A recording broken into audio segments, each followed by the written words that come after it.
Most people never become the best at anything because they settle too soon. That's the hard truth behind this book. 10 rules to be the best at anything. If you've ever felt like you could do more, like you've got something inside you waiting to come out, then these words are for you. Success doesn't happen by accident. It comes from rules that guide how you work, how you think, and how you show up every single day. This isn't about magic formulas or big promises. It's about what really works. It's about the small choices that separate those who stay average from those who stand out. These 10 rules are built from real life, from human behavior, from the struggles and victories we all go through. If you're tired of wasting time, if you're done living below your potential, this book will give you the path. Not someday, starting now. Chapter 1. Decide to be the best, and own that choice. When a man or woman makes the decision to be the best at anything, life changes. It is not a casual wish. It is not a vague hope. It is a decision. That decision has weight.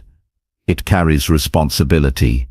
It pulls you forward, and it shapes what you do from the moment you wake up until you close your eyes at night. Many people drift through life never truly deciding. They try a little here, a little there, waiting for something outside of them to decide for them. That is why so many never rise above average. The real difference begins the moment you say with conviction, I will be the best, and I will take full responsibility for that choice. The power of this choice is in the clarity it gives you. Without a decision, your days scatter in many directions. You dabble, you half try, you give effort when it feels easy, and you pull back when it feels heavy. But once you decide, hesitation shrinks, the distractions lose their power, you begin to notice what matters most, and you act with intention. Human psychology tells us that clarity drives behavior.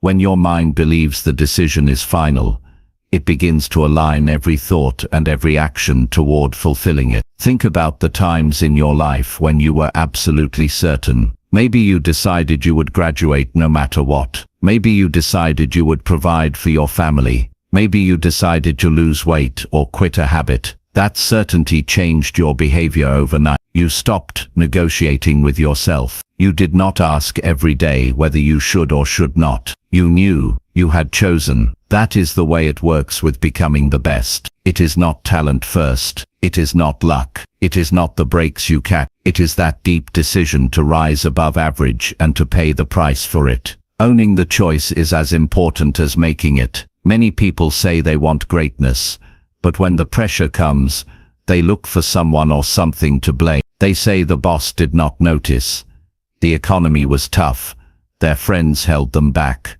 or the timing was not right. But those who own the choice never shift responsibility outward. They understand the weight of the decision. They accept that being the best will demand sacrifice. They accept that discipline is not convenient. They accept that long hours will test their patience. They own both the rewards and the hardships. This ownership builds character. It builds trust in yourself. It makes you reliable in your own eyes. Being the best does not begin with skill. Skill grows later. It begins with the choice that you will not settle. Psychology shows us that when you create an identity around being the best, your actions begin to match that identity. If you call yourself average, you behave average. If you call yourself a learner, you keep seeking knowledge. And if you call yourself the best, you hold yourself to standards that stretch you. This is not arrogance. This is alignment. You choose who you are, and then you back it with consistent action. Some will say that deciding to be the best is unrealistic. They fear disappointment. They believe it is safer to aim low and avoid the pain of failure. But think about the cost of that belief. If you choose not to be the best, then you accept being less than what you could be. You accept regret. You accept mediocrity. That choice also carries a cost, and it is heavier in the long run. Human beings thrive when they pursue mastery, when they feel progress, when they know they are giving their all. The pain of effort is temporary, The pain of regret lingers. Once you decide, you must guard that decision daily. The world is full of noise. Opinions will come from every direction. Some will tell you that you are working too hard. Others will say you are not talented enough. Some will suggest you lower your standards so you can fit in. The test is whether you remain anchored in your decision. Psychology has proven that consistency of identity is powerful. When you have publicly declared who you are and what you are aiming for, you fight harder to stay true to it. This is why owning the choice matters. You speak it,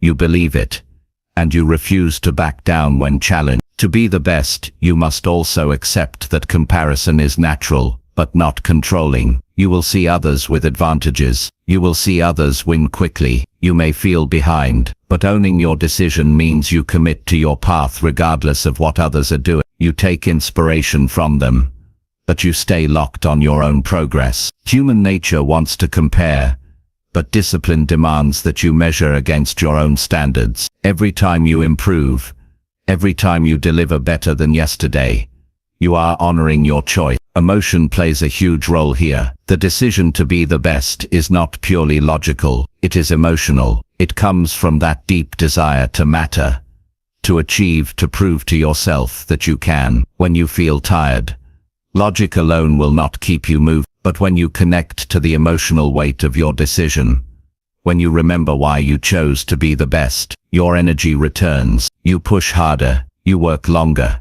you endure. Owning the choice means staying connected to that emotional drive and using it to fuel consistent action. Think about how life feels when you walk into a room knowing you gave your best. There is a sense of pride. You do not need applause. You do not need recognition. You know that feeling cannot be bought. It cannot be given by someone else. It only comes from the decision to set a high standard and to keep it. And over time that reputation grows. People trust you, they admire you, they respect you because they see that you follow through. But the most important respect is the one you gain for yourself. You look in the mirror, and you like the person staring back. Deciding to be the best and owning that choice also builds resilience. Life will test you. You will face failures. You will make mistakes. You will encounter setbacks. If you have not made the decision deeply, those obstacles will knock you out. But if your decision is firm, the obstacles only sharpen you. You ask,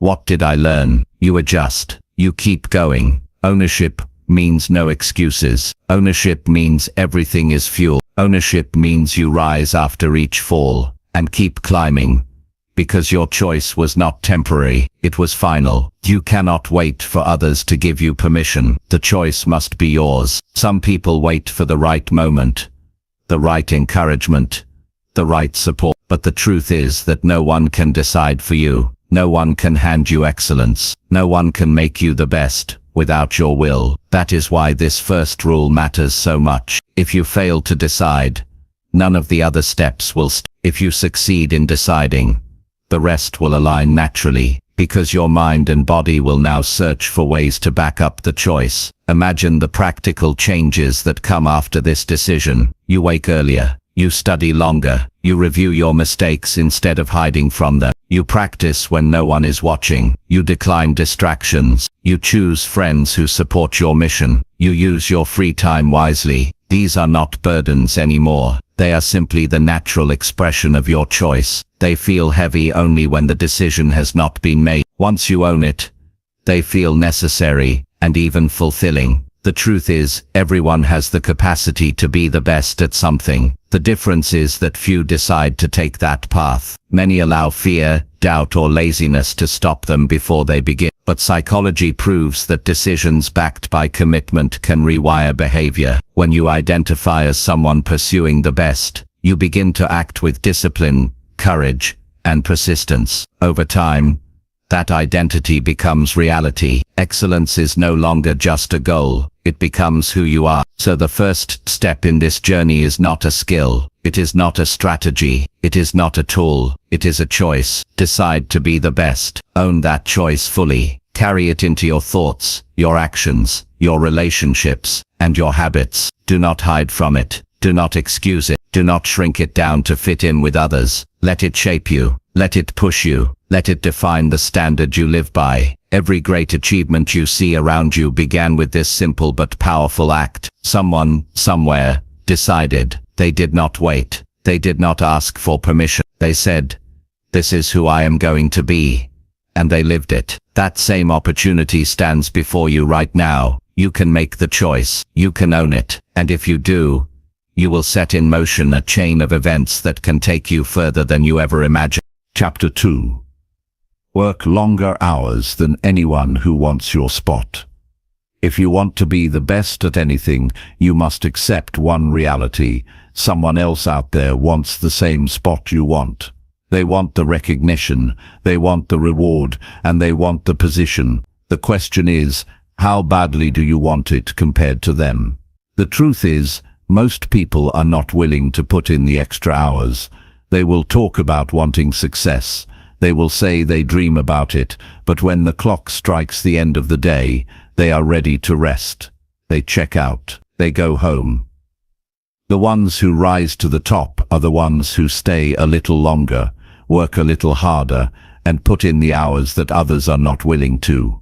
This is not about overworking for the sake of exhaustion. It is about proving to yourself and to the competition that you will not be outworked.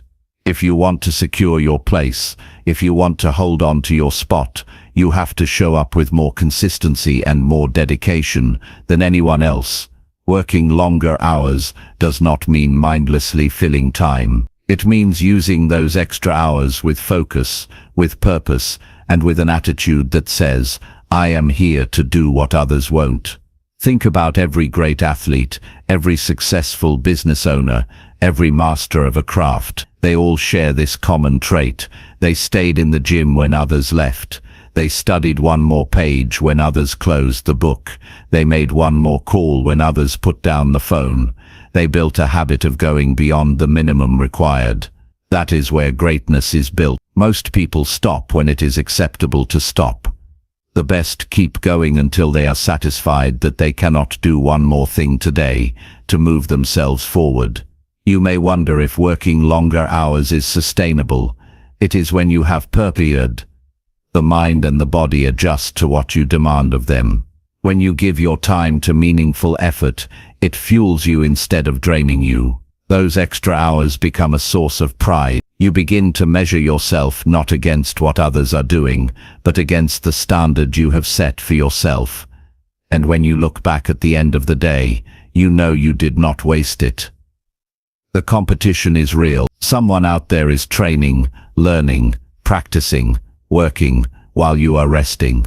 You do not have to live in fear of that person, but you should live with the awareness that excellence is always contested. The spot you want, whether it is in business, in sports, in leadership, or in any field, is never given permanently. It must be earned again and again. And the way you earn it is by putting in the hours that others avoid. It is easy to talk about dreams. It is easy to visualize success. What separates the talkers from the doers is what they are willing to sacrifice in terms of time. Every hour you invest beyond the average is an hour that compounds into mastery. The brain learns through repetition. The body grows through effort. The skills sharpen through practice. If you cut your time short, you cut your progress short. If you extend your time, you extend your edge over everyone else. Working longer hours also builds discipline. The more you demand of yourself, the stronger your will becomes. When you stay with the task while others quit, you create mental toughness. That toughness carries into every part of your life. It gives you resilience when problems show up. It gives you patience when results are slow. It gives you confidence because you know you have already proven to yourself that you will not stop when others do. That confidence becomes part of your identity. You no longer ask if you can do it. You know you can, because you have trained yourself to outlast the competition. But understand this, those extra hours are not about mindless grinding. They are about strategic effort. Ask yourself, what do I need to do in these hours to become better than I was yesterday? If you are an athlete, It might be refining one movement, strengthening one weakness, or studying one opponent. If you are in business, it might be reading one book, making one extra sale, or refining one strategy. The extra hours must be invested wisely. They are not about burning energy, but about building skill and advantage. People will question you when you work longer hours. They will say you are obsessed. They will tell you to slow down. They will remind you of balance. But balance for most people is an excuse for laziness. They want to justify their lack of effort by pointing to moderation. There is nothing wrong with rest, but if you want to be the best, rest cannot be your main pursuit. The best rest with purpose. They recharge so they can come back stronger, not so they can avoid work. The hours you put in will separate you, and the critics will one day applaud the results that came from your sacrifice. Working longer hours does not just sharpen skill, it reveals character. In those quiet hours when no one is watching, you learn who you are. You face boredom, fatigue, doubt, and distraction, and you overcome them. That process shapes you into someone who is not easily shaken. When others panic, you remain steady. When others get tired, you push through. When others give excuses, you give effort. This is what being the best requires. You may ask yourself if it is worth it. The answer is found in the results. Think about what it feels like to finally achieve something others thought was out of reach. Think about the pride of knowing you earned your place. Think about the satisfaction of walking into any room, knowing that no one there outworked you. That is worth the hours. That is worth the sweat. That is worth the sacrifice. If you truly want to protect your spot, if you truly want to rise to the top, you must decide right now that no one will outwork you. If they show up for 8 hours, you show up for 10. If they practice 3 times a week, you practice every day. If they review once, you review 3 times. Outworking others is not about showing off. It is about making sure that when the results come, no one can say they wanted it more than you. And remember, working longer hours builds momentum. At first it feels heavy. The body complains, the mind resists. But soon it becomes your rhythm. You get used to the grind. You begin to crave progress. Those extra hours become part of your lifestyle, not a special occasion. That is when you know you are truly committed. You no longer see the work as punishment. You see it as privilege. You get to work longer because you want the top spot, and you are willing to earn it. Time is the one thing everyone has equally. What separates people is how they use it. While most waste it, you can invest it. Every extra hour you put in is a deposit in the bank of mastery. Over months and years, those deposits grow into skills that others cannot match. They wonder how you got so good. They wonder why you are always one step ahead. The answer is simple. You worked longer hours than they did. You claimed your spot not by luck, but by choice. So decide that your work ethic will be unmatched. Decide that no one will look back and say you coasted or relied on luck. Decide that you will protect your spot with relentless effort. The longer hours are not punishment.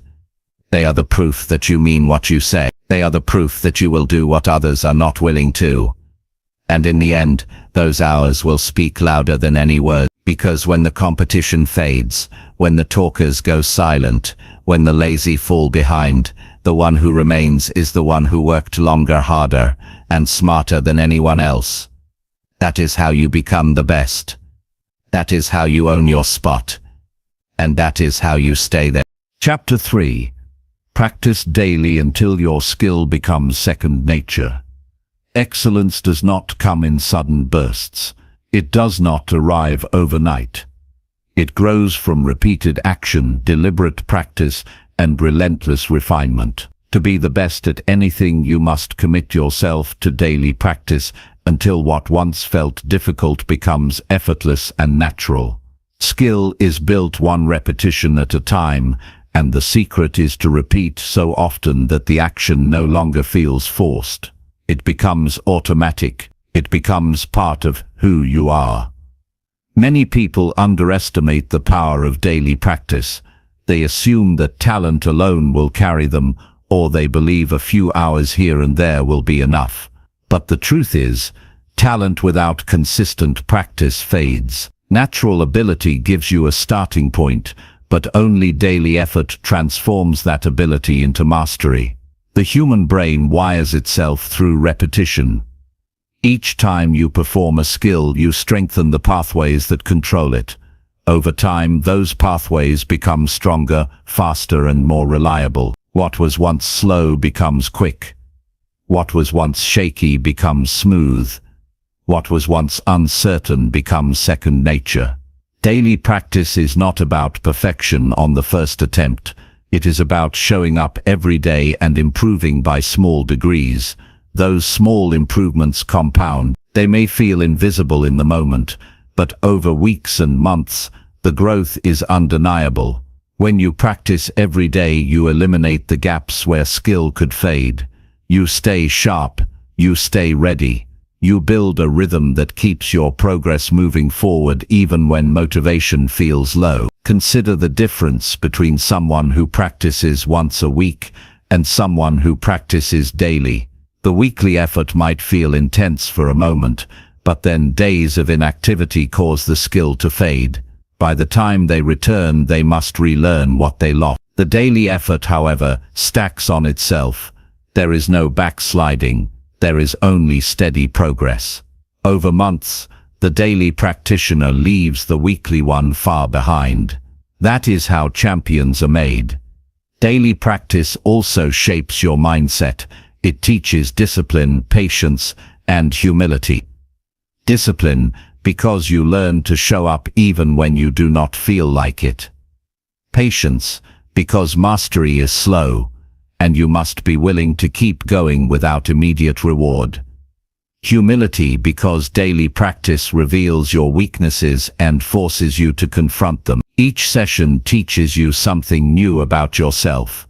It strips away the illusion of instant success and reminds you that greatness is earned, not given. There is another benefit to daily practice. It reduces fear. Many people hesitate because they fear mistakes. They want to feel confident before they act, but confidence is built through repetition.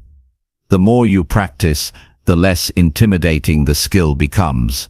Your hands move without hesitation. Your voice carries without doubt. Your body knows what to do before your mind even thinks. That kind of confidence cannot be faked. It must be earned through practice until the skill becomes second nature. Daily practice also separates the serious from the casual. Anyone can show up once in a while.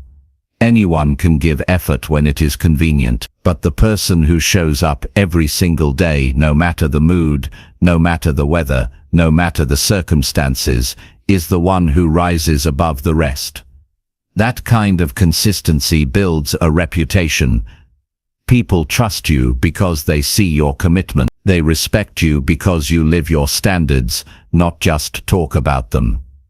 To practice daily does not mean practicing endlessly without rest. It means setting aside deliberate time every day to refine your craft. Even if it is 30 minutes, even if it is one focused hour, the key is to keep the chain unbroken. You cannot afford gaps if you want mastery. The human mind thrives on consistency. Break the rhythm too often, and you lose momentum. Keep the rhythm alive and you accelerate growth. The truth is, practice is not always exciting. It can be repetitive. It can be tiring. It can feel slow. But this is where psychology plays a role. When you connect your daily practice to a larger purpose, you see beyond the repetition. You understand that each session is a step toward becoming the best. You remind yourself that mastery is hidden inside those ordinary moments. Every time you show up, you are building something others cannot see until the results appear. Think about how powerful it feels when you perform a skill effortlessly. Others may struggle, hesitate, or overthink, but you flow with confidence. That is not magic. That is the result of practice, so consistent that the action has fused into your nature. People will look at you and say you make it look easy. They will not see the hours.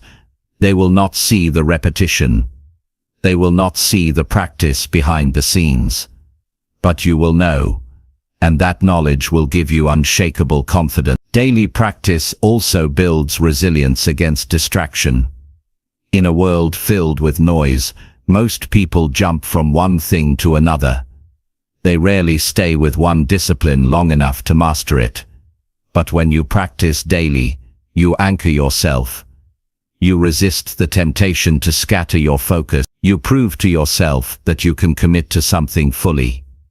That kind of focus is rare, and it gives you an edge. One of the greatest rewards of daily practice is how it reshapes your identity. At first, you might see yourself as someone trying. Over time, you become someone doing. Eventually, you see yourself as someone who has mastered. That shift in identity is powerful. It changes how you carry yourself. It changes how you speak. It changes how others see you. All of it comes back to the hours you invested day after day. Daily practice also prepares you for pressure. When the spotlight is on, nerves often take over. But if you have practiced so much that the skill is second nature, nerves cannot stop you. Your body and mind know exactly what to do. You do not have to think, you simply perform. That is the difference between those who crumble under pressure and those who shine. The ones who shine have repeated their craft so many times that they cannot fail to act. Their preparation carries them. The habit of daily practice extends beyond the skill itself. It shapes how you live. You begin to approach other areas of life with the same dedication. You eat better because you know your body needs energy. You sleep with intention because you want to recover for another day of practice. You organize your time because you refuse to waste. You surround yourself with people who support your growth. The discipline you build in one area spreads into every part of your life. Most importantly, daily practice creates fulfillment. There is deep satisfaction in knowing you are growing, in feeling your skill sharpen, in realizing you are closer today than yesterday. That feeling of progress fuels motivation. You no longer depend on external rewards. You do not wait for recognition. The practice itself becomes rewarding. You enjoy the process as much as the result. That is when you know you are on the path to mastery. To reach the level where your skill is second nature, you must remove the option of inconsistency. You must treat daily practice as non-negotiable. Just as you eat every day, just as you breathe every day, you must practice every day. When it becomes part of your lifestyle, it no longer feels forced. It feels natural. It feels necessary. That is the key to greatness.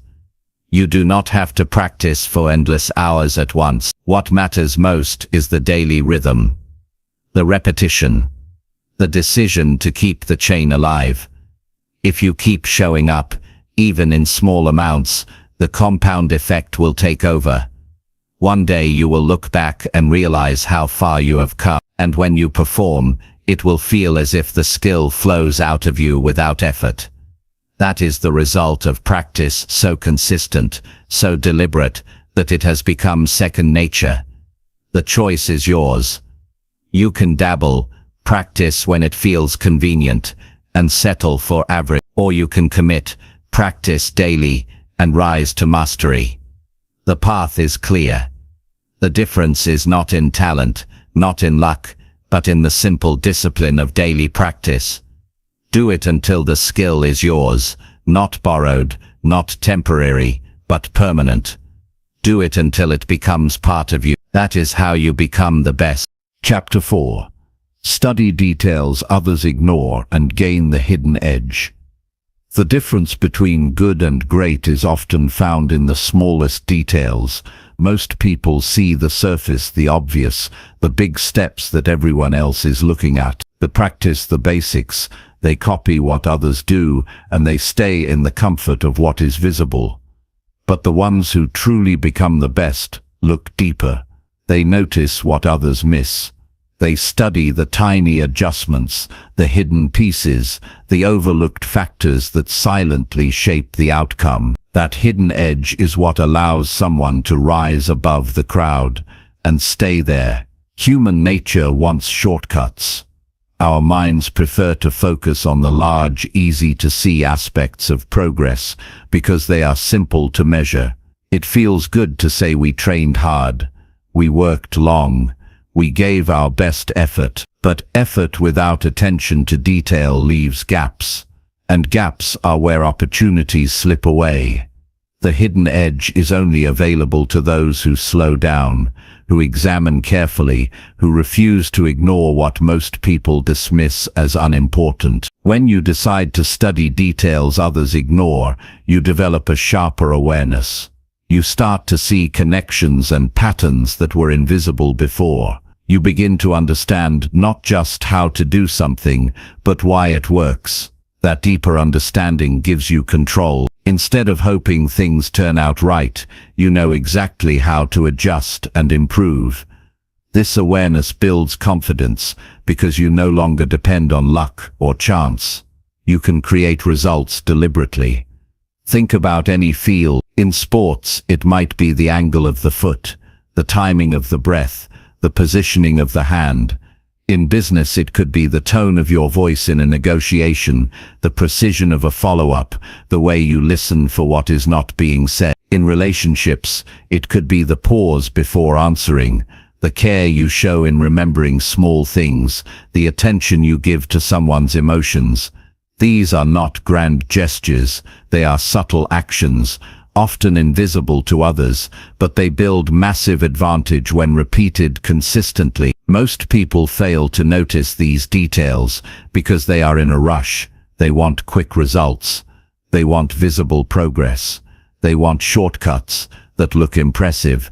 But if you slow down and pay attention, you will realize that the details carry more weight than the surface actions. The person who wins is usually not the one with the most talent, but the one who noticed something the others ignored and used it to their advantage. The hidden edge also requires curiosity. You must be willing to ask questions that others never think to ask. Why does this method work better in one situation and not another? Why do some succeed with less effort while others fail despite hard work? What small change could make a large difference in the outcome? Curiosity leads you to discoveries that remain invisible to the casual observer. Curiosity turns ordinary practice into a laboratory for improvement. Studying details also demands humility. It takes humility to admit that the big picture alone is not enough. It takes humility to look at your performance and search for micro errors, subtle weaknesses, or small flaws. Ego wants to believe that you are already doing everything right. Humility allows you to break down your actions into pieces, examine each one, and rebuild stronger. The best do not avoid criticism. They welcome it, because every correction exposes a detail that can give them an advantage. Psychology shows that the brain filters out most of what it sees and hears. It focuses only on what it believes is important. This is why most people miss details. They train their brains to look for shortcuts, to avoid hard thinking, to stick to what is familiar. But if you train your brain to search for hidden details, you sharpen your focus in a way that few others ever do. You rewire your attention. You see what others cannot. That ability makes you valuable because you can solve problems others overlook. There is also a psychological edge gained by knowing you have studied deeper than anyone else. When you step into competition, you carry quiet confidence. You know you have prepared not only with time and energy, but with precision. You know that you understand things your opponents never notice. That awareness gives you calm under pressure. While others second-guess themselves, you rely on the details you mastered. Confidence comes not from empty words, but from hidden preparation. The hidden edge is not glamorous. You do not post it online. You do not brag about it. It is invisible to almost everyone, except in the results. People will watch you perform and wonder how you made it look so smooth, how you reacted so quickly, how you always seem prepared. They will not know the hours you spent analyzing film, rehearsing tiny movements, studying responses, or refining your notes. But those unseen hours are exactly what gave you the edge. Studying details also saves you from unnecessary failure. Many mistakes happen not because someone lacked effort, but because they ignored something small. A missed step, a forgotten number, a sloppy habit, a lack of preparation for a rare situation. These small oversights destroy opportunity. The best protect themselves by paying attention to every detail. They reduce the risk of careless errors. They make sure nothing is left unchecked. That thoroughness separates them from the careless and the average. It is important to realize that most people will not have the patience to study details. That is your advantage. The world rewards speed, surface action, and shortcuts. Very few slow down enough to go deeper. But mastery belongs to those who pay the price of attention. If you train yourself to see what others ignore, you automatically rise above the competition. It is not always about being faster or stronger.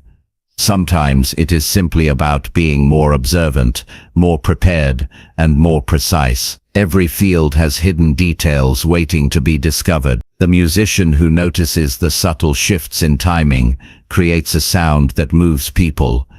The doctor, who observes small changes in a patient's behavior, catches a problem early. The speaker who pays attention to body language connects deeply with the audience. The leader who notices small changes in team morale prevents a crisis before it grows. Details drive success in every arena of life.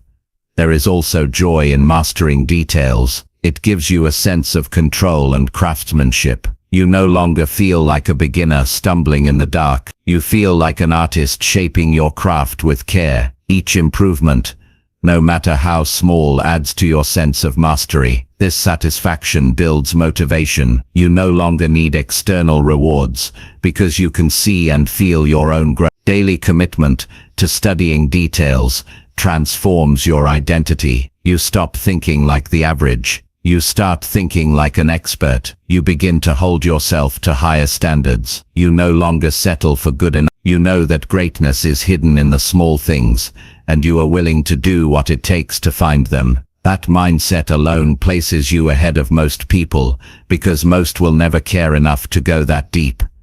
At first, studying details may feel overwhelming. There are so many pieces, so many things to notice, but over time it becomes natural. Your eyes sharpen, your awareness expands, your instincts grow stronger. You begin to catch things instantly that once slipped by unnoticed. This process builds mastery, and mastery brings freedom. You are no longer bound by surface-level understanding. You can adapt, innovate, and lead with precision. The hidden edge is not a single discovery. It is a lifestyle. It is the habit of asking more questions, paying closer attention, digging deeper, and refusing to overlook the small thing. It is the standard you live by, knowing that the tiny details separate the ordinary from the extraordinary. When you make this your way of life, you no longer fear competition. You welcome it, because you know you are prepared in ways they are not. Every person who ever reached the highest levels of success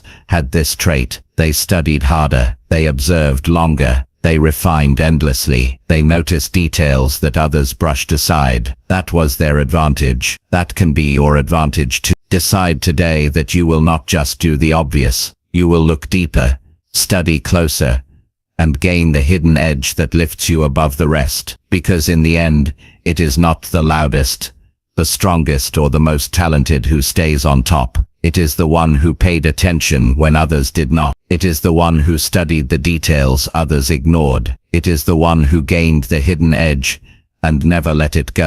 Chapter 5. Push harder in boring moments, where most people quit. Most people think success is lost in dramatic failures, but in truth, it slips away in the boring moments, in the dull repetitions, in the days when nothing exciting happens. These are the moments where the majority slow down, get distracted, or give up altogether. The difference between those who rise to the top and those who stay average is how they handle the ordinary. The champions are the ones who push harder when the work feels dull, when progress seems invisible, and when every part of them wants to stop. The human mind craves novelty. We want stimulation, variety, and excitement. That is why so many people start projects full of energy and then abandon them when the grind sets in. At the beginning, everything feels fresh. Motivation is high, but once the routines become repetitive, boredom creeps in. The average person interprets that boredom as a signal to stop. They assume if it feels dull, it must not be working anymore. But the truth is, those boring moments are where mastery is built.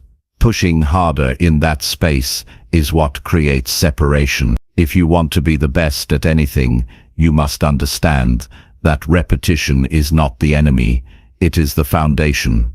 Doing the same thing again and again is not a waste of time, it is how your brain wires itself for excellence. The boring moments are the unseen bricks that build the wall of success.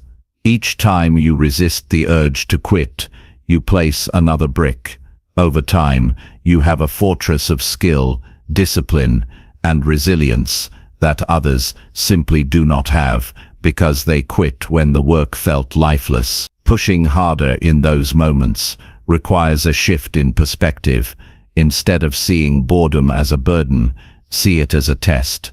Boredom asks, do you really want this, or are you just playing with the idea?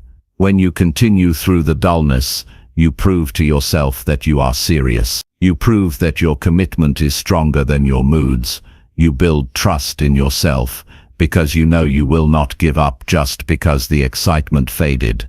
That trust is what keeps you going in every area of life. The people who stop at boredom never discover the breakthrough waiting on the other side. Progress often hides just past the point where you want to quit.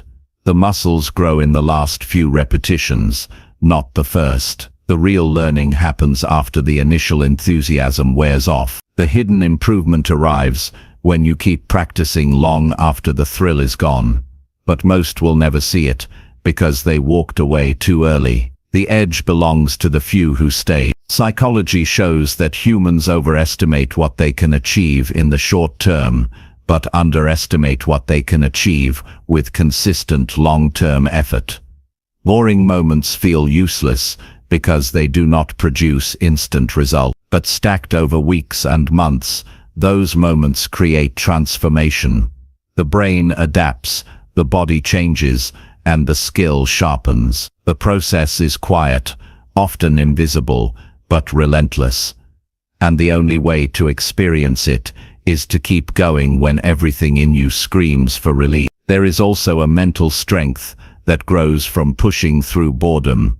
You learn to focus without constant stimulation. You build patience. You strengthen the ability to delay gratification.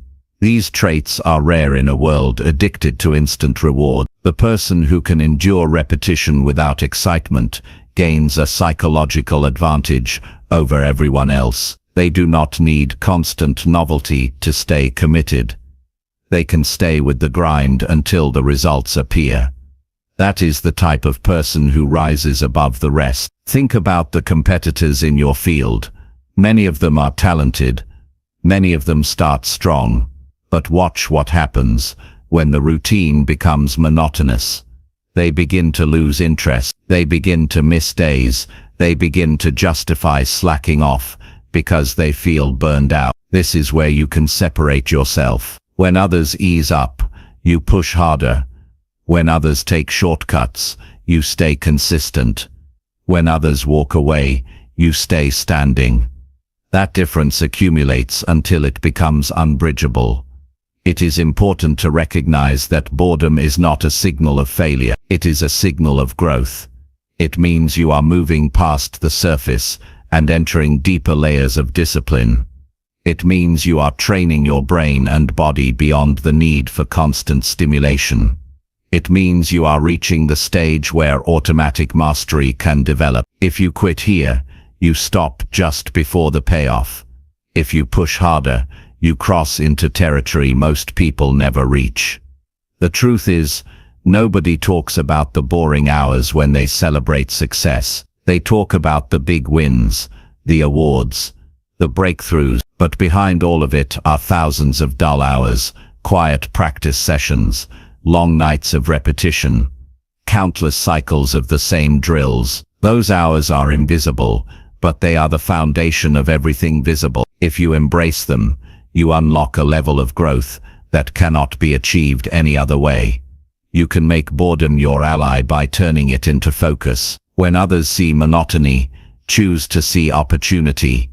Tell yourself, this is where the average stop, and this is where I separate myself. Every time you continue, you carve your place higher on the ladder. You create an identity as someone who does not give up. You train yourself to see value in the dull moments, because you know they lead to extraordinary results. Pushing harder in boring moments also forces creativity. When you stick with repetition long enough, you begin to notice subtle variations. You start to experiment. You find new ways to make the routine more effective. That experimentation sharpens your skill even further. While others quit before they even notice these layers, you unlock them by staying longer. Mastery is not just about doing more. It is about doing deeper. And you only discover depth when you outlast boredom. There will always be a temptation to avoid the dull work by chasing something new. A new project, a new challenge, a new distraction. But jumping from one thing to another keeps you at the surface. It gives you short bursts of excitement, but it robs you of true mastery. The best resist this temptation. They know that excellence requires staying with one thing long enough to reach the deeper levels of skill. They do not chase novelty. They chase growth, even when it is hidden beneath layers of boredom. The reward for pushing harder during boring moments is not only external success, it is also internal pride. You know you stayed when others quit. You know you honored your commitment. You know you built strength in silence. That pride cannot be taken away. It becomes part of your identity. You carry it with you everywhere, and it fuels you for even greater challenges. The ability to push harder in boring moments is rare, but it can be trained. Start by making boredom your test, not your excuse. Each time you feel it, remind yourself that this is where most people stop. This is your chance to separate yourself. Train your mind to stay focused even when it feels dull. The more you do it, the stronger you become. Over time, boredom loses its power over you. It no longer signals a reason to quit. It becomes a reason to push. Every great achievement is built on thousands of invisible, uneventful hours. They may not look glamorous. They may not impress anyone at the time. But when you push harder in those hours, you build a foundation that others cannot see until the day comes when you shine. Then they will wonder how you became so skilled, so confident, so resilient. They will not understand that the answer lies in all those boring moments where you refuse to quit. The truth is simple. Most people stop when the work gets dull. The best keep going. That is the hidden separator. That is the unspoken rule of greatness. And if you can push harder in boring moments where most people quit, you will earn a place among the few who achieve mastery. Chapter 6. Track progress daily and fix every small weak point. If you want to be the best at anything, you cannot afford to move blindly. You cannot guess your way forward. You cannot simply hope progress is happening. You must know. You must measure. You must look closely at where you stand today and where you stood yesterday. Success is not built on vague hopes. It is built on concrete actions tracked consistently. Every day gives you information. Every day shows you whether you are moving closer to mastery or whether you are slipping behind. That is why tracking your progress daily and fixing every small weak point is not optional. It is the foundation of growth. The mind can easily play tricks. It tells you that you are doing better than you really are. It convinces you that one missed step does not matter. It creates the illusion of progress when in reality you might be repeating the same mistakes. This is why daily tracking matters. When you write it down, when you measure it, when you record it, the truth becomes visible. You can no longer hide behind feelings. You see the reality in front of you, and reality is the only thing you can improve. Tracking progress daily keeps you accountable. It eliminates excuses. When the numbers are in front of you, when the patterns are visible, you cannot lie to yourself. You know whether you gave your best effort. You know whether you improved even slightly. Accountability creates discipline. When you know you will have to face the record at the end of the day, you push harder during the day. You do not want to write down that you failed to show up. You want to prove to yourself that you did what was required. But tracking alone is not enough. You must also fix every small weak point. Many people keep repeating the same flaws because they never stop to identify them. They ignore small errors, thinking they do not matter. Yet those tiny flaws add up. They become habits. They become barriers. They grow until they hold you back from reaching the next level. The best do not allow small weaknesses to remain. They search for them, expose them, and correct them quickly. That constant refinement builds strength. Small weak points are often easier to fix than major flaws, but most people overlook them because they seem insignificant. They are not. Think about the missed note in a song, the wrong angle in a movement, the skipped step in preparation. Each one by itself may seem minor, but together they separate average from extraordinary. If you ignore them, you stay stuck. If you correct them, you build an edge. That edge, over time, compounds into mastery. Tracking progress daily sharpens your awareness. It forces you to pay attention to details that would otherwise go unnoticed. You begin to see patterns. You notice when your energy drops, when your focus drifts, when your performance weakens. You start to connect causes and effects. You realize that certain habits help you improve faster, while others hold you back.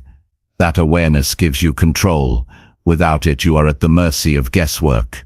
With it, you become deliberate. There is a psychological benefit to tracking. It builds motivation through visible progress. When you can look back and see how far you have come, it fuels your drive to keep going. Many people quit because they feel stuck, but often they are not stuck. They are just not measuring.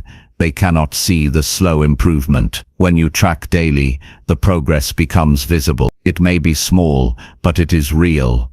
And real progress is the greatest motivator. Tracking also prevents you from slipping backward unnoticed. Without measurement, decline can creep in silently. You think you are maintaining when in reality, you are losing ground. Daily tracking exposes decline quickly. You catch it before it becomes a serious problem. You can correct it immediately. That vigilance keeps you sharp. It ensures that your standards never drop below the level required to be the best. Fixing weak points requires honesty. It is not comfortable to admit where you are failing. It is easier to focus only on strength. But real growth comes from addressing weaknesses. Every time you fix one, you remove a barrier. You unlock new levels of performance. You reduce vulnerability. You become stronger, more complete, more resilient. Weak points ignored will eventually expose you under pressure. Weak points corrected turn into strength that carry you through challenges.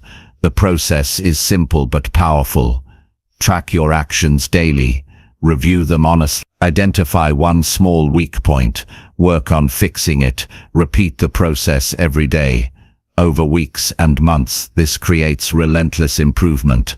You do not need giant leaps. You need small, consistent adjustments.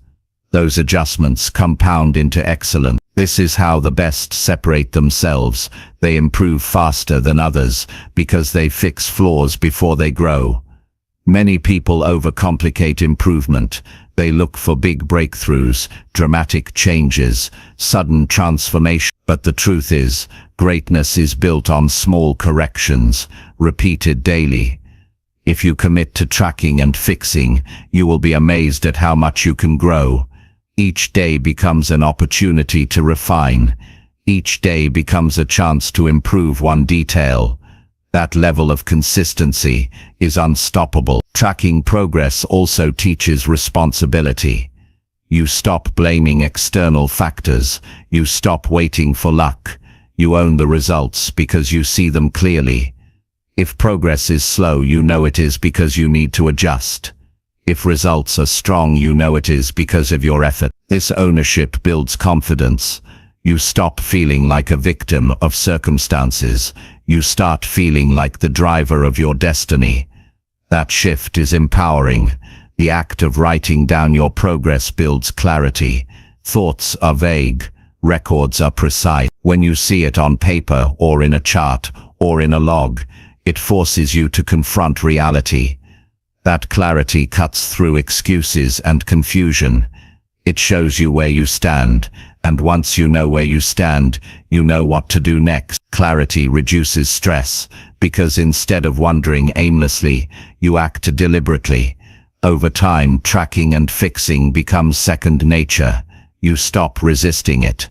It becomes part of who you are.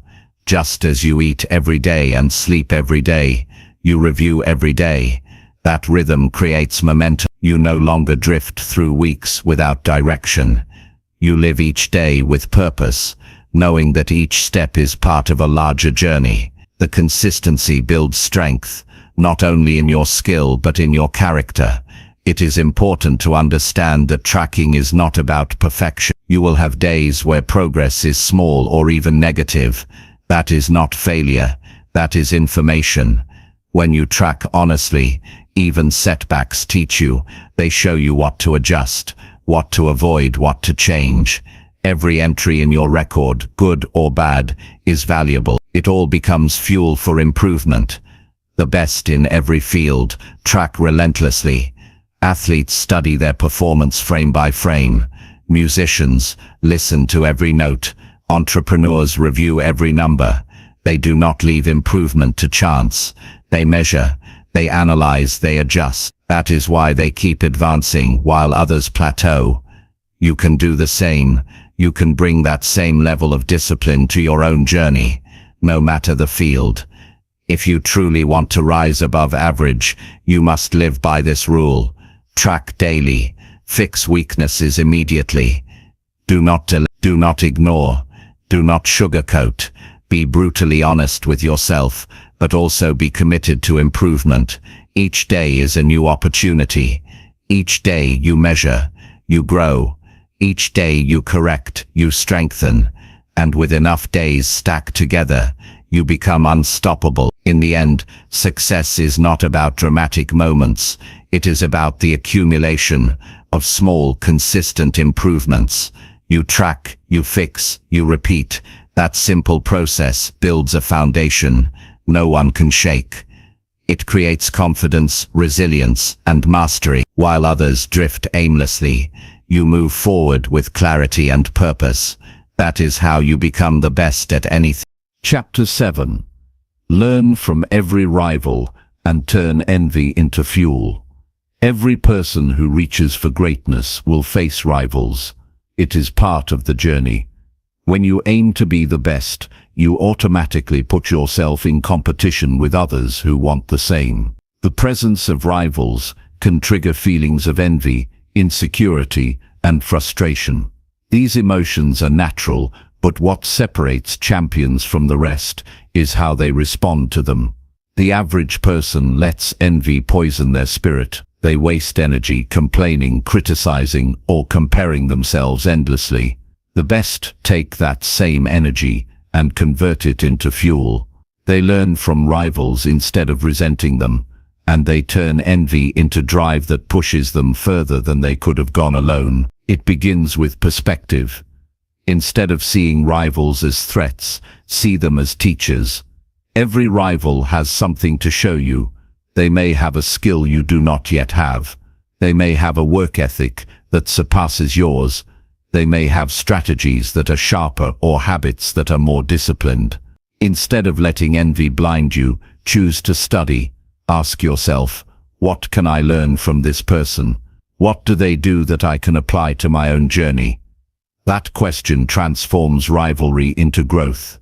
When you shift into this mindset, envy loses its destructive power. It no longer eats at you. It no longer makes you feel small. Instead, it becomes a signal. Every time you feel envy rise, you know you are looking at something valuable. You are being shown a gap in your own game. You are being given a roadmap to improvement. The uncomfortable feeling becomes a tool. Instead of hiding from it, you lean into it. You use it to uncover what you need to build next. Learning from rivals also requires humility.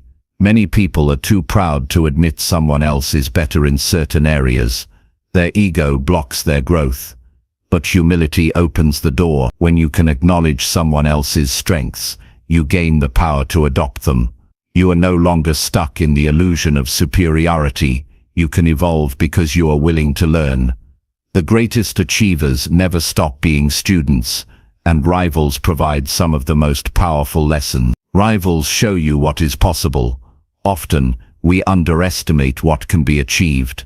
We limit ourselves because we have not seen an example of what is truly possible. But when you encounter a rival who outperforms you, it expands your vision. You see a higher standard. You see proof that more can be done.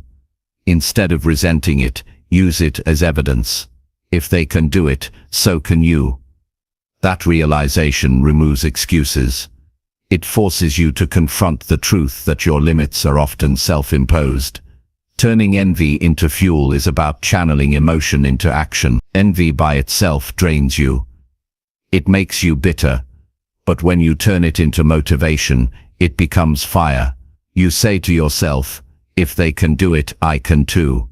I will study, I will work, I will outlast, and I will rise. The energy of envy is powerful. It only becomes dangerous when misused. When you redirect it toward discipline and effort, it accelerates your progress. Rivals also keep you sharp. Without competition, complacency sets in. You might start to believe you are doing enough. You might relax. But a rival who pushes harder reminds you that there is no room for comfort. They keep you hungry. They remind you that excellence is not a destination, but a race that must be run every day. That constant pressure is uncomfortable, but it is also the environment where the best are forged.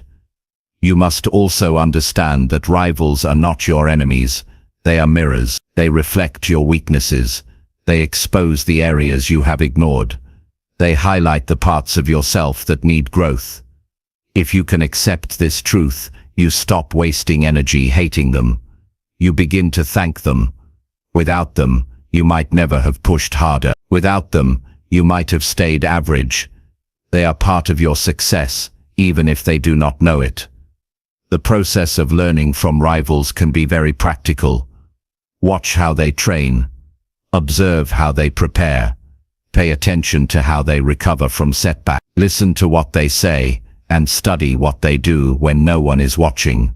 Take notes. Compare it to your own routine. Identify gaps, then apply what you can. You do not need to copy everything.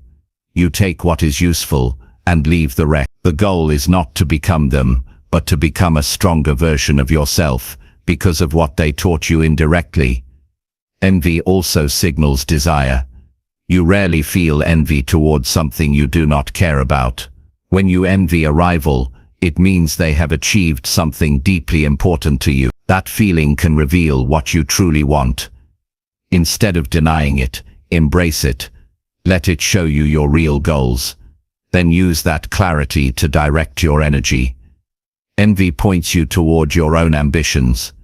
It is not a curse, it is a compass if you interpret it correctly. You must be careful not to let envy turn into comparison that destroys your self-worth. The point is not to constantly measure yourself against others in a way that makes you feel inferior. The point is to use them as fuel, not as a source of self-punishment. Comparison that inspires is healthy. Comparison that crushes you is toxic. The key difference is whether you focus on learning and action, or whether you focus on jealousy and despair. One lifts you, the other drags you down. You must choose wisely. In many ways, rivals are gifts. They give you an extra push that you could not generate on your own. They raise the standard. They show you the next level. They force you to work when you feel like resting. They keep you alert when you feel like relaxing. Without them, you might lose urgency. With them, you rise faster. It is not always pleasant, but it is powerful. Think about the satisfaction of transforming envy into achievement. Imagine seeing a rival succeed, feeling the sting of envy, and then using that energy to drive yourself harder. Months later, you surpass where you once were. You grow into someone stronger, sharper, more capable.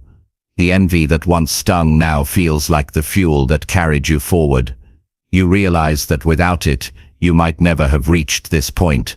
That transformation builds pride, because you know you turned a negative into a positive. When you learn from rivals, you also build resilience against insecurity.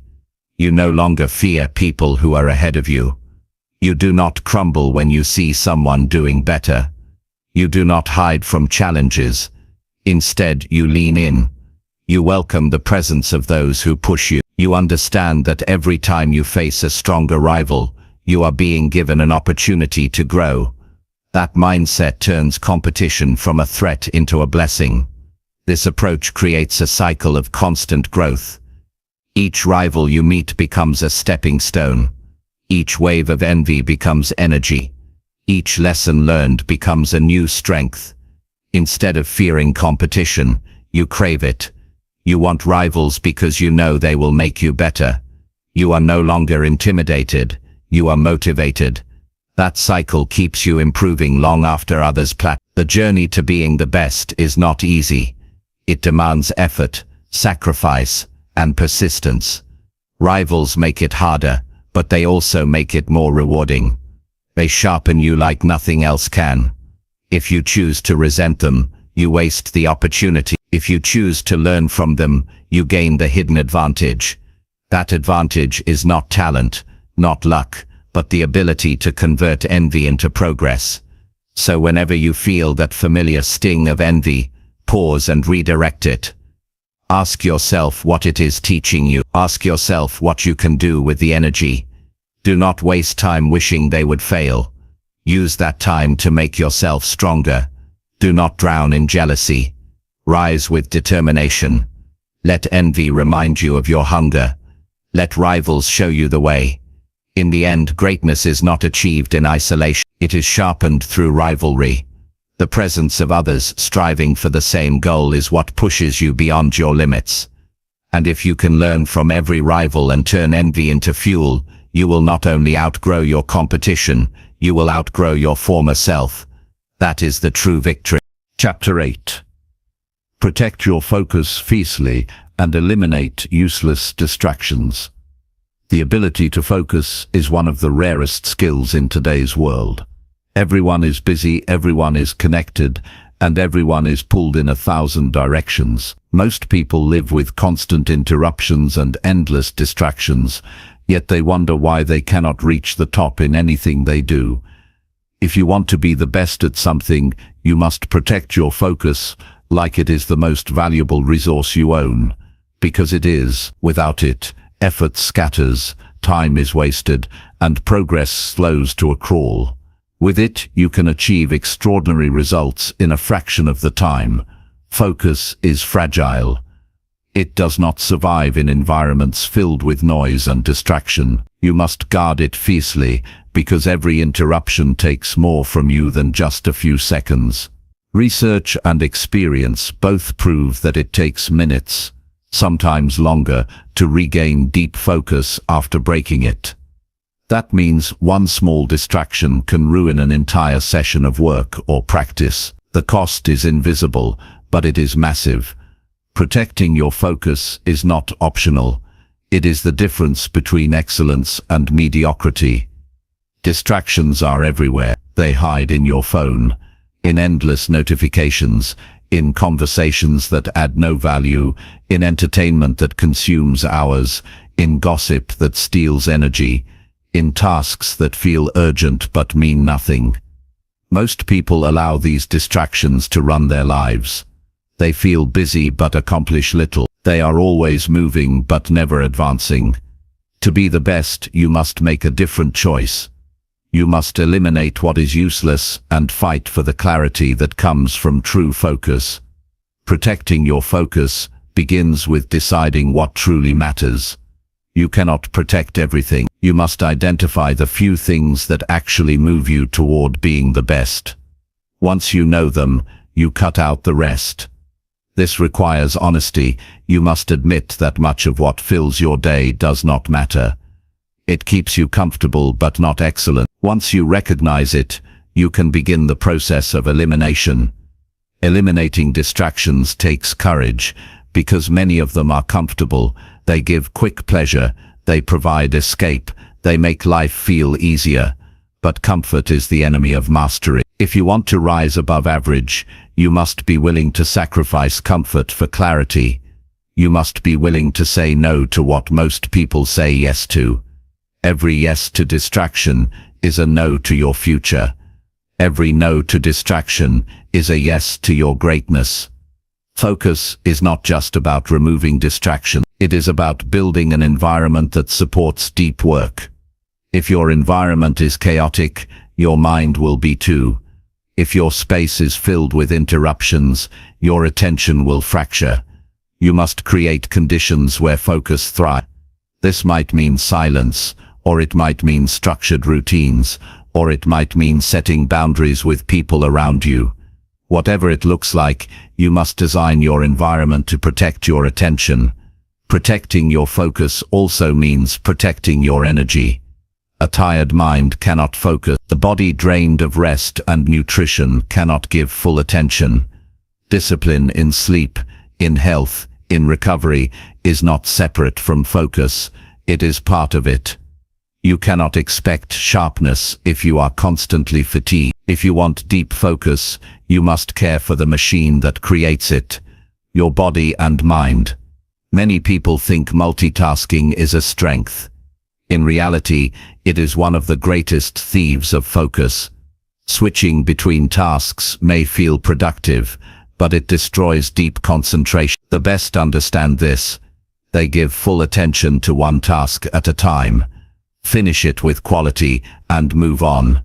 This way, their results are sharper and their progress is faster. Protecting your focus fiercely means refusing to split it across distractions, disguised as productive. Distractions are not only external, they are internal. Doubts, fears, unnecessary thoughts, and emotional noise can pull you away from the task at hand. To eliminate these, you must train your mind. You must learn to notice when your attention drifts and bring it back quickly. Meditation, journaling, and deliberate practice of awareness sharpen this skill. The mind will wander. The question is, how fast can you return? The faster you return, the stronger your focus becomes. Protecting focus also requires setting boundaries with others. People will demand your time. They will pull you into conversations, tasks, and obligations that do not serve your mission. If you say yes to everything, you dilute your attention until nothing meaningful gets done. Learning to say no is one of the most powerful skills you can develop. No is not rejection, it is protection. It protects your time, your focus, and your future. Eliminating useless distractions does not mean eliminating joy. It means being intentional about where your attention goes. You can rest, you can enjoy entertainment, you can spend time with friends, but it must be chosen deliberately. It cannot be mindless. If it recharges you, it is valuable. If it drains you, or steals hours without return, it is useless. You must learn to make that distinction. When you fiercely protect your focus, your results change dramatically. Hours that were once wasted become productive. Tasks that once took days take hours. Progress that felt slow becomes rapid. You accomplish more with less effort because your attention is fully invested. You move ahead of those who are constantly distracted, not because you worked longer, but because you worked sharper. That is the hidden power of focus. Protecting focus also builds self-respect. When you commit to your priorities and defend them against distraction, you prove to yourself that your goals matter. You no longer treat them as optional. You no longer let them be interrupted by trivial things. This strengthens your identity. You see yourself as someone serious, disciplined, and unstoppable. That identity fuels even greater focus, creating a cycle of success. One of the hardest distractions to eliminate is comparison.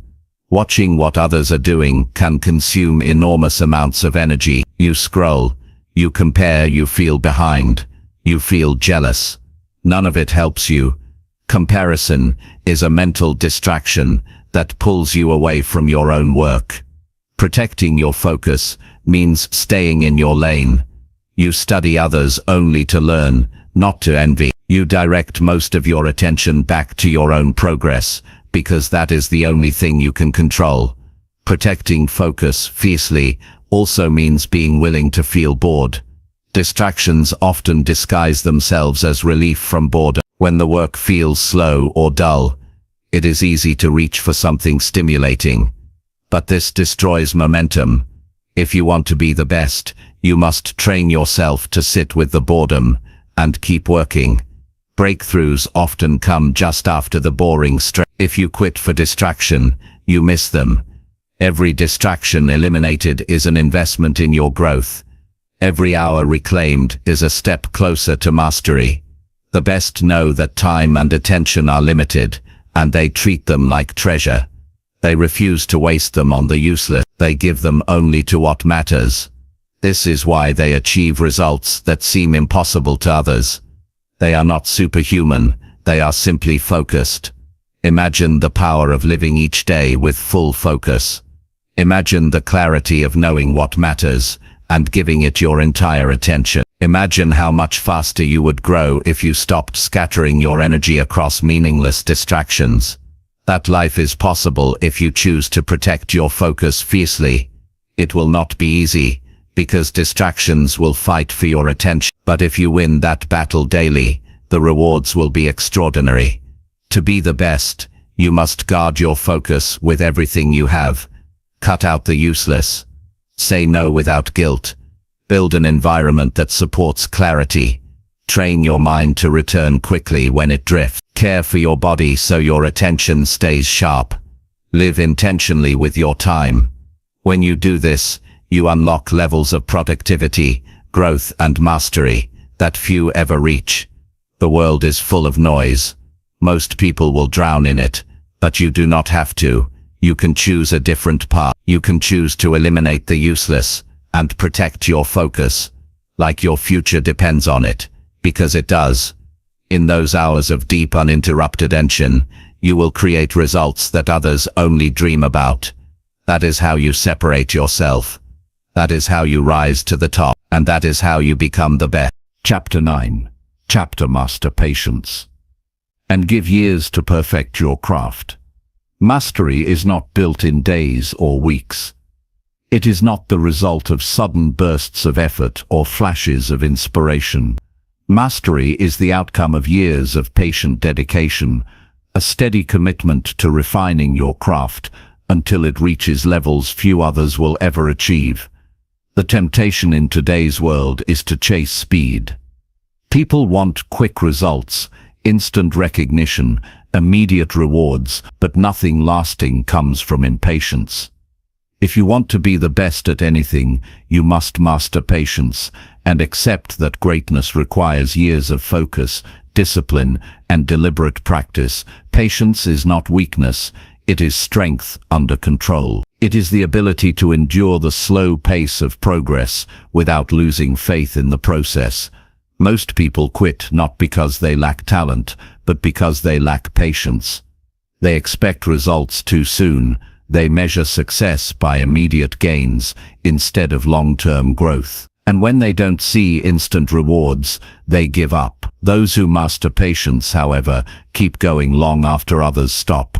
They trust the process even when progress feels invisible. They stay with it until the results accumulate into something remarkable. Every craft has layers. At the beginning, you learn the basics. They come quickly, improvement is obvious, but soon, progress slows. Each new level requires more effort for smaller gains. This is where patience is tested. The impatient give up when growth is no longer rapid. The patient accept that mastery lives in the slow grind, the years of repetition, the endless refinement of details. They understand that progress is not always visible day to day, but over time, the accumulation of effort produces transformation. Think about any master in history. Artists, musicians, athletes, leaders, all of them gave years, often decades, to their craft. They did not rush. They did not look for shortcuts. They accepted that greatness would cost them time, and they paid that price willingly. The world sees their brilliance today, but forgets the years behind the scenes. That is the price of mastery, patience plus persistence over time. Patience also builds depth. When you give years to your craft, you go beyond surface knowledge. You begin to understand nuances, subtleties, and connections that others miss. You see patterns where others see confusion. You respond with instinct because your years of experience guide you. That kind of depth cannot be faked. It cannot be downloaded. It is earned through patient repetition and deliberate attention over time. Impatience creates fragility. If you are always chasing fast results, you will constantly jump from one thing to another. You will never stay long enough to build anything solid. Your skills will remain shallow. Your achievements will be temporary. Patience, on the other hand, creates stability. You stay with one path long enough to grow roots. Those roots anchor you. They give you resilience. They allow you to weather setbacks without being shaken. Years of patient practice also give you wisdom. You learn not only how to succeed,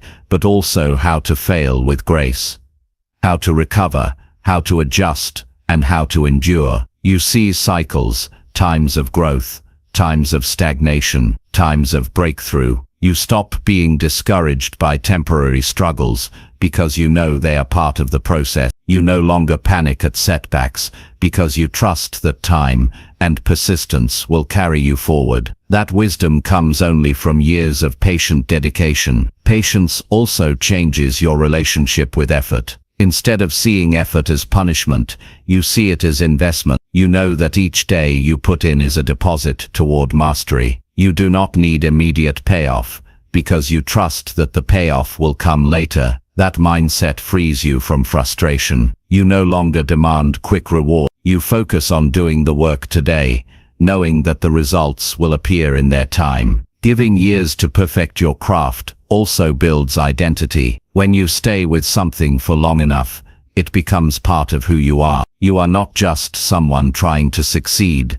You become the craftsman, the expert, the professional. This identity shapes your behavior. You carry yourself differently. You demand more from yourself. You set higher standards, and others begin to recognize you as the master of your field. That recognition is earned through years of patience. Patience is not passive. It is active persistence. It means showing up every day, working diligently, and accepting that growth is slow but steady. It means pushing forward even when progress is invisible. It means trusting that time will magnify your effort. Patience is not waiting idly. It is working faithfully without demanding immediate reward. That is the true test of commitment. Most people underestimate how much they can achieve in a decade. They focus only on what they can achieve in a week or a month. This short-term mindset keeps them trapped. But if you decide to give years to your craft, you open the door to levels of mastery that few will ever know. Imagine where you could be if you practiced with dedication for 10 years. Imagine the strength, skill,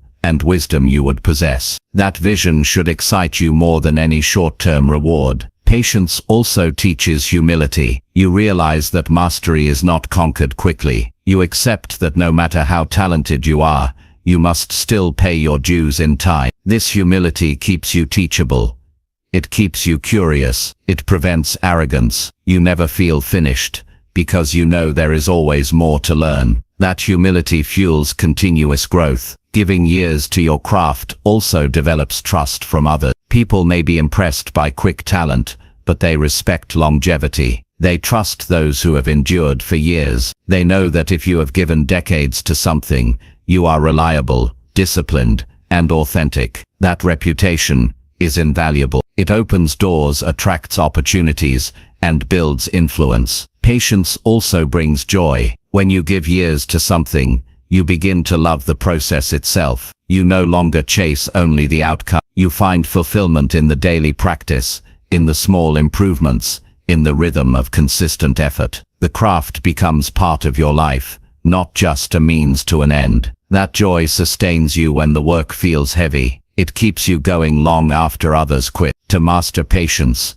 you must reframe how you see time. Instead of asking, how quickly can I succeed?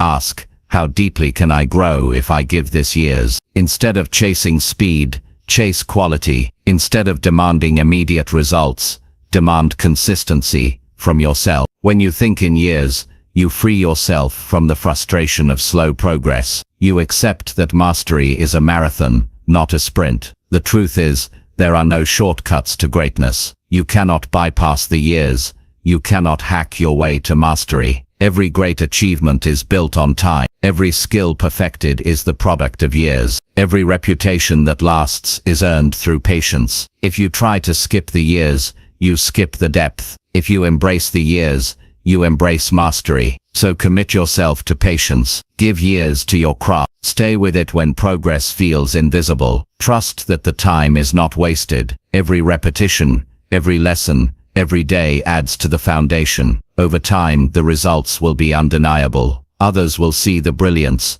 but only you will know the years behind it. And that is the essence of mastery. Patience plus time, lived with discipline and dedication. The ones who master patience and give years to perfect their craft are the ones who stand at the top when others have long since walked away. They are the ones who prove that greatness cannot be rushed, but it can be earned. If you choose patience, if you choose the long road, you will one day look back with pride, knowing you gave your years to something worthy, and in return, it gave you mastery. Chapter 10. Refuse average results until excellence becomes your standard.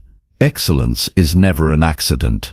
It does not appear by chance, and it does not happen to people who tolerate average work. Excellence belongs to those who refuse to accept mediocrity, who push past good enough, and who raise their standards so high that average feels unacceptable. If you want to be the best at anything, you must decide that you will not settle for ordinary results. You must demand more from yourself than others expect. Excellence must become your personal standard, not a rare exception. Average is comfortable. It is safe. It does not demand risk, sacrifice, or long hours. That is why most people stay there. They settle for average because it does not stretch them. But the price of average is heavy. It means living below your potential. It means knowing you could do more, but choosing not to. It means trading pride for convenience. The few who rise above are those who cannot stand to live in that space. They refuse it. They see average results and decide, this is not who I am. I will keep going until I reach excellence. Excellence is a habit. It is not something you do once in a while when the mood is right. It is the standard you bring to every action, every decision, every effort. When you make excellence your default, everything changes. You stop producing work that embarrasses you. You stop cutting corners. You stop hiding behind excuses.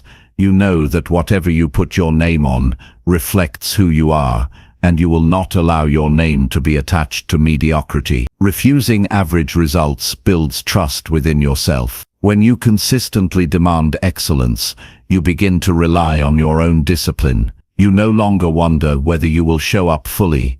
You know you will. That reliability creates confidence. You walk into every challenge knowing that your standard is higher than most. That quiet confidence is one of the greatest advantages you can carry, because it means you never lower yourself to the level of average effort. Excellence requires discomfort. It means going back to fix mistakes others would leave behind. It means repeating until the result is flawless. It means spending extra time when no one else is watching. This is why so few commit to it. They do not want the discomfort, but those who do embrace it create work that stands out. They create performances that cannot be ignored. They build reputations that open doors. Excellence shines in every field because it is so rare. When you refuse average results, you set yourself apart immediately. Most people stop as soon as the work is acceptable. They say, "This is fine." But fine is not excellent. Fine does not change lives. Fine does not win championships, build empires, or create legacies. Excellence does. Excellence is what makes others remember your name long after the moment has passed. Excellence is what separates the few from the many. Raising your standard to excellence is not about perfection. It is about consistency. You will make mistakes. You will fail. But when excellence is your standard,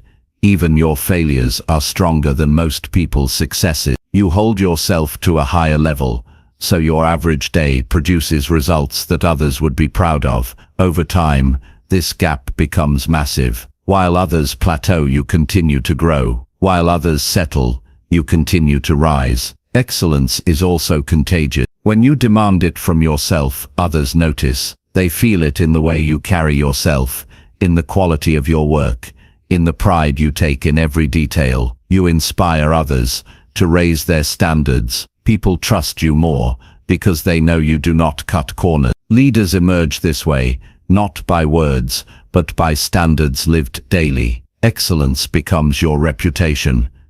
To refuse average results, you must be willing to go beyond minimum expectations. Average lives in the minimum. It says, "What is the least I can do and still get by?" Excellence asks, "What is the most I can give to create the best result possible?" That shift changes everything. It moves you from survival to mastery. It transforms your mindset from one of avoiding failure to one of pursuing greatness. Average results drain motivation. When you produce work that does not reflect your potential, you feel it inside. You know you left something undone. That knowledge weakens your confidence. But when you demand excellence, you feel pride in your efforts. You look back at the work and know you gave it everything. That pride builds energy. It creates momentum. It fuels you for the next challenge. Excellence is not about being better than others. It is about being better than you were yesterday. It is about measuring yourself against your own highest potential and refusing to stop short of it. When excellence becomes your standard, you no longer compete with others.